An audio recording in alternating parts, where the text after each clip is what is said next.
तो जमी आपने सब जानी सरकार तरफ जिते भी सब योजना बा जहाँ भी सब सहायता दि जाऊँगी से सब डीबीटी बा डायरेक्ट बेनिफिट ट्रांसफर माध्यम दि जाए से आपंकर आधार कार्ड में बैंक अकाउंट लिंक थी निहाती जरूरी नले आप सरकार से स्कीम टाँटी पाइपर ना।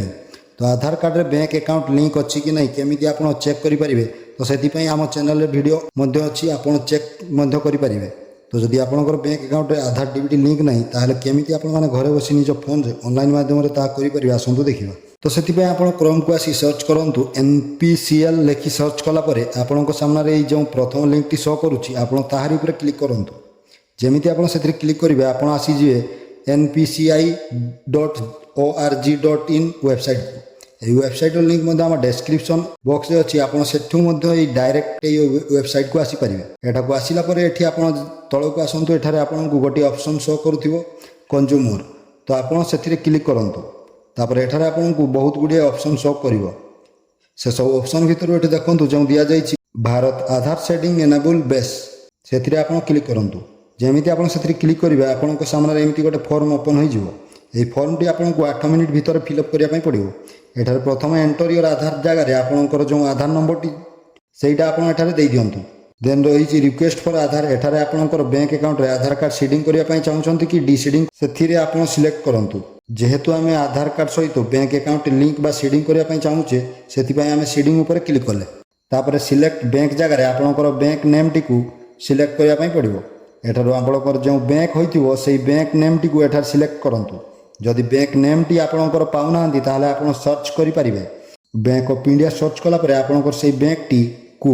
एठार सिलेक्ट करूँ। तो एठारे एपर्यंत समस्त बैंक अवेलेबल नहीं तो एठारे आपंकर bank of India bank of Baroda Canara bank तो एमती किसी बैंक रही सब बैंक रे आपन चाहिए ऑनलाइन डीबीटी लिंक कराई पारे। तो जो बैंक रे आपंकर अकाउंट टी थी से बैंक टी को आप सिलेक्ट करूँ तापर सीडिंग टाइप रे जदि पूर्वर आपंकर कौन बैंक अकाउंट रे आधार कार्ड सीडिंग बा लिंक नहीं ताहा एठी आपण फ्रेश सीडिंग ऊपर क्लिक करंतु। आउ जदि आपनको से बैंक रे दुईटी अकाउंट अच्छी धरा जाऊ बैंक ऑफ इंडिया रे आपनकर दुईटी अकाउंट अच्छी गोटे अकाउंट रू आपण अन्य अकाउंट को डीबीटी मूविंग करिया पई चाहउछंती ताहाले एठारो आपण मोमेंट विथ इन द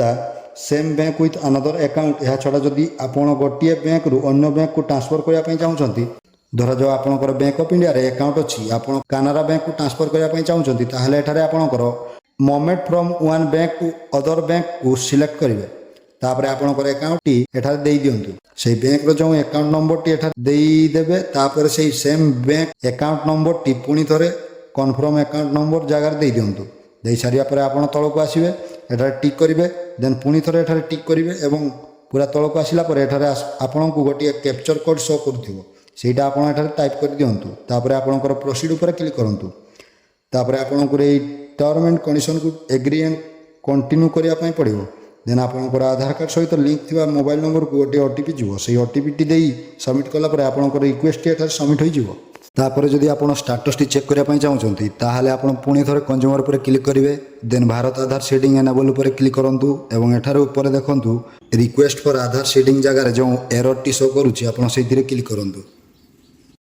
तापर एठारे आपको बहुत सारा ऑप्शन शो करिवो एबे आपण जो आधार सीडिंग रिक्वेस्ट कले तार स्टाटस टी चेक करने चाहूँगी ताहले एठी आपण चेक योर सर्विस स्टाटस उपर क्लिक करंतु तापर एठी आपणकर सिलेक्ट सीड आईडी रे आपण सीडिंग करछंती कि डीसीडिंग सेथिरे सिलेक्ट करिवे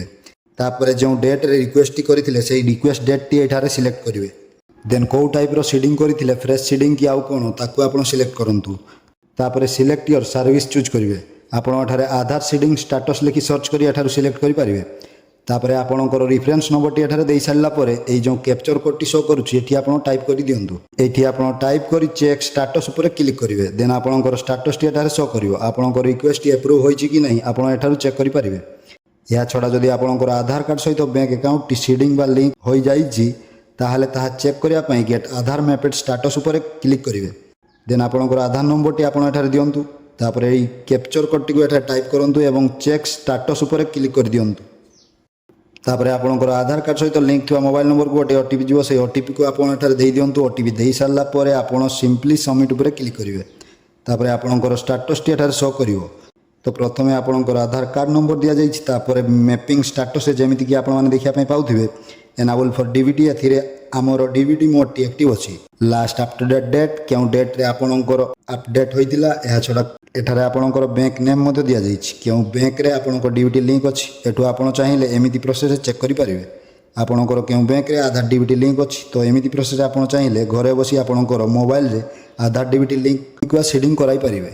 ତ ଯଦି ଭିଡ଼ିଓଟି ଭଲ ଲାଗିଥାଏ ଭିଡ଼ିଓ ଗୋଟେ ଲାଇକ୍ ଏବଂ ଆମ ଚ୍ୟାନେଲକୁ ସବସ୍କ୍ରାଇବ୍ କରନ୍ତୁ। ଜୟ ଜଗନ୍ନାଥ।